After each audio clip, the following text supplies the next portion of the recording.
A baby Maiasaura is only a few hours old. It weighs less than a house cat. It can't walk. Every predator on the floodplain can smell it. Statistically, it shouldn't survive the week. Yet dinosaurs ruled Earth for over 150 million years. Somehow, they solved one of evolution's hardest problems. What was their secret? How did these dinosaurs keep their children alive? Beneath a canopy of conifers, hundreds of bowl-shaped nests stretch across the mudflats. They're all spaced apart with the precision of a planned neighborhood, each one just far enough from the next that an adult standing guard couldn't accidentally crush her neighbor's eggs. This is a nesting colony of Maiasaura, a duck-billed dinosaur whose name literally translates to good mother lizard, and she earned that title the hard way. Inside these nests, paleontologists uncovered something extraordinary. Brush by brush, paleontologists uncovered tiny bones no larger than a finger, then another, and another, until an entire nursery began to emerge from the rock. The bones of hatchlings whose leg joints hadn't even finished forming, mixed in with plant material and signs of prolonged nest use. These babies were nowhere near ready to walk, let alone forage, yet they were there, well past hatching, still being provided for. That single detail rewrote everything scientists thought they knew about dinosaur family life. The old image of dinosaurs as cold, detached reptiles that laid their eggs and walked away collapsed practically overnight. Here was proof that at least some dinosaurs stuck around, brought food back to the nest, and kept their young sheltered through the most dangerous weeks of their lives. But safety in numbers wasn't just for convenience. It was a survival strategy carved directly into the landscape. Nesting in colonies meant more eyes watching the horizon for danger. It meant more warning if a predator approached, and a kind of communal shield around the next generation. A single Maiasaura couldn't fight off everything the Cretaceous world could throw at her. 100 Maiasaura, nesting shoulder to shoulder, stood a fighting chance. But this is not the only instance of dinosaurs taking care of their young that we found. The Gobi Desert, roughly 75 million years ago. The sun bakes the sand into a hard crust, and a strange, bird-like dinosaur crouches low over a ring of eggs, wings spread wide like a feathered umbrella. This is Psittapodi, an oviraptorid, and the fossil that immortalized her has become one of the single most powerful images in all of paleontology. Nicknamed Big Mama, she was found fossilized in the exact position a brooding bird would take today. Body centered over the nest, limbs wrapped protectively around the eggs, in a posture built entirely around shielding her young. For decades, dinosaurs like this one were unfairly branded as thieves. Early paleontologists found similar skeletons on top of nests full of eggs and assumed they'd been caught in the act of raiding another species' clutch. It took nearly 70 years and several more remarkable discoveries to realize the awful mistake. Those eggs weren't stolen. They were hers. What looked like a crime scene was actually one of the tenderest scenes in the fossil record. It was a mother who died protecting her unborn young rather than abandoning them to save herself. And the story gets even stranger the further back in time we travel. Long before the feathered giants of the Cretaceous, a small, long-necked dinosaur called Maiasaura was already practicing the art of parenting in the early Jurassic. Its hatchlings had proportions all wrong for walking. They were born with oversized heads and underdeveloped limbs, the prehistoric equivalent of a newborn fawn trying to stand for the first time. Except these hatchlings may not have even attempted it. The hypothesis of parental care for Maiasaura was built on the unusual body proportions of its embryos and hatchlings. This suggested that these young dinosaurs were physically incapable of feeding themselves. That means the responsibility of survival fell entirely on the adults, who likely brought food directly to helpless young that couldn't yet fend for themselves. Recent research has pushed this theory even further. Scientists studying Lufengosaurus, another early Jurassic giant in waiting, compared the internal bone structure of embryos and hatchlings to that of modern birds with known parenting styles. Birds that hatch helpless and featherless versus birds that hatch ready to run. What they found blurred the line even further between ancient reptile and attentive parent. This reinforced the idea that dependent, cared-for young weren't the exception in the dinosaur world. They may have been closer to the rule.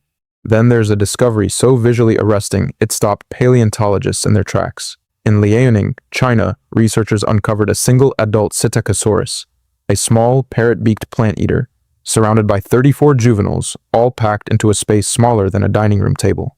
These were not siblings from one clutch, but likely a mixed group, possibly adopted or gathered under the watch of one guardian. They were all huddled together in what looks unmistakably like a family unit caught in a single. It's a snapshot of communal care, a reminder that in a world ruled by teeth and claws, togetherness itself was armor. There's another layer to this story that makes it even more remarkable. Many of these dinosaurs weren't just nesting once and moving on. Evidence from Maiasaura colonies suggests these nesting grounds were used again and again.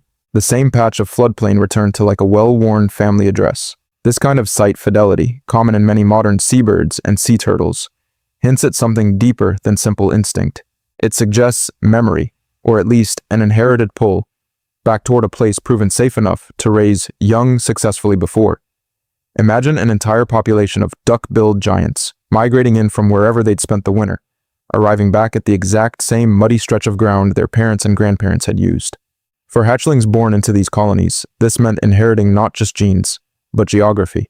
In a world with no guarantees, that repetition, that faithfulness to a single patch of earth, may have been one of the quiet, underappreciated reasons dinosaurs thrived for as long as they did.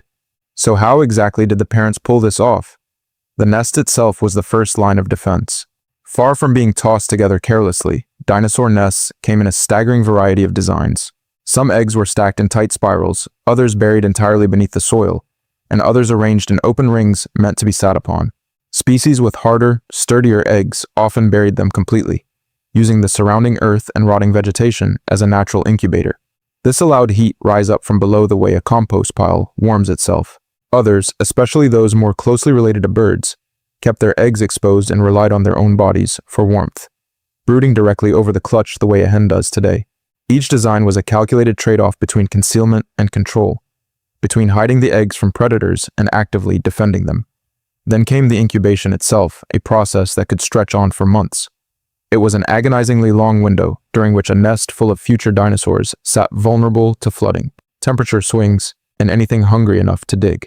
Some researchers now believe certain dinosaurs may have laid unusually soft-shelled eggs, more pliable than the hard, mineralized eggs typically preserved in the fossil record. If true, it would help explain why so few dinosaur nests have survived to be discovered at all. Soft shells simply don't fossilize as readily as hard ones. It also suggests some parents may have needed to physically brood their eggs, using body heat the way a bird does, rather than relying purely on buried warmth. Every strategy carried risk. Every strategy demanded commitment from the parent, and once the eggs finally hatched, the real test began. A newly emerged hatchling was small, wobbly, and in many species, built with proportions all wrong for independence. Most dinosaurs were born with big heads, short legs, and uncoordinated movements, making them an easy meal for anything with sharp teeth. This is where the evidence for prolonged parental care becomes most convincing. In nest after nest, paleontologists have found juveniles of a size and developmental stage that simply shouldn't have still been there if the parents had left after hatching. These young dinosaurs were sticking around, being fed, being protected, growing under supervision until they were sturdy enough to face the world on their own terms. Of course, not every dinosaur got this kind of attention. Paleontologists have found little to no evidence of nesting or parenting behavior in armored giants like Ankylosaurus or Stegosaurus, or in many horned dinosaurs. It's entirely possible these species left their young to fend for themselves from the moment they hatched. They relied on sheer numbers and rapid growth rather than parental protection. Nature, it turns out, offered more than one path to survival. Some dinosaurs invested everything in a few, carefully guarded young. Others played the odds, producing many and hoping enough would make it through by chance alone. What ties all of this together is a thread that never actually broke.